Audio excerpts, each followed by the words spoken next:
Beef مسلم کھا جانے کا خواب ہی رہ جائے گا، اور جہانان مسلم کا مسلم دشمنوں کو ناکوں چنے چبانے، غرور تکبر خاک میں ملانے اور ان کو شرمندگی اور ناکامیوں کی دل میں دھکیلنے والا تاریخی کردار کا موقع بھی ہاتھ سے نکل سکتا ہے۔ لہذا بش کی کامیابی فی الحال بہت ضروری ہے۔ ہم اسی ادھیڑ بن میں تھے کہ اچانک یاد آیا گزشتہ الیکشن میں بش کی کامیابی کا سہرا 25,000 گدھوں کے سر بندھا تھا۔ آخر بش کو ان گدھوں کا خیال کیوں نہیں آیا؟ شاید وہ عراق میں خطرناک اسلحہ مشورہ ڈھونڈنے یا کسی اور اسلامی ملک میں حملے کا منصوبہ بنانے میں مصروف ہو۔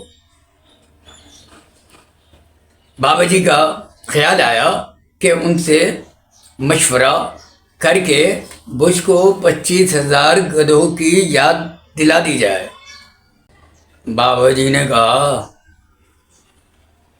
اب گدھے کچھ کر نہیں سکتے، کیوں کہ بش کا پلہ ہلکا اور پاؤں بھاری ہو گیا۔ پلہ ہلکا اور پاؤں بھاری ہو گیا ہے، اس کے بھاری پاؤں کے بوجھ سے 11 ٹاور برداشت کر نہ سکا اور زمین بوس ہو گیا۔ عراق اور افغانستان اس پاؤں تلے پیسے جا چکے ہیں۔ متعدد اسلامی ممالک پاؤں کے دباؤ میں ہیں، لہذا وہ اقتدار میں رہنے اور اپنا رقص ابلیس جاری رکھنے کے لیے اپنی خاتون اول کو تو بھول سکتا ہے مگر پاکستانی گدھوں کو نہیں۔ یوں اس نے پہلے سے زیادہ یعنی 28,000 گدھوں کو لاٹری ویزا جاری کر دیا جو عنقریب امریکہ پہنچ جائیں گے اور بش کی انتخابی مہم میں حصہ لے کر ڈھیچو کر کے مخالفین کے کان پھاڑیں گے اور بش کی کامیابی کا ٹھپا ایک بار پھر لگوائیں گے۔ بابا جی نے انکشاف بھی کیا کہ پاکستانی گدھوں میں اب وہ بات نہیں رہی، کیونکہ یہ اب 2 لتیاں مارنے لگے ہیں۔ اگر 28,000 گدھوں نے 2 لتیاں ماری تو یقیناً 56,000 ووٹر پولنگ بوتھ جانے کے بجائے ہسپتال لے جائے جانے کا خطرہ بجائے اتم موجود ہوگا۔ بابا جی کی بات سن کر ہم اور فکر مند ہو گئے۔ واقعی اگر یہ گدھے چلے گئے تو یقیناً 56,000 ووٹر ہسپتال میں اور بش گلے میں ہاتھ ڈال کے سسرال میں جا کے بیٹھ گئے تو کیا ہوگا؟ یہ بھی ہو سکتا ہے دنیا سے اٹھنے والی یہ آوازیں بش کے خلاف آوازیں آوازاری پاکستانی گدھے سن تو رہے ہیں، اور جب یہ امریکہ جا کر انتخابی مہم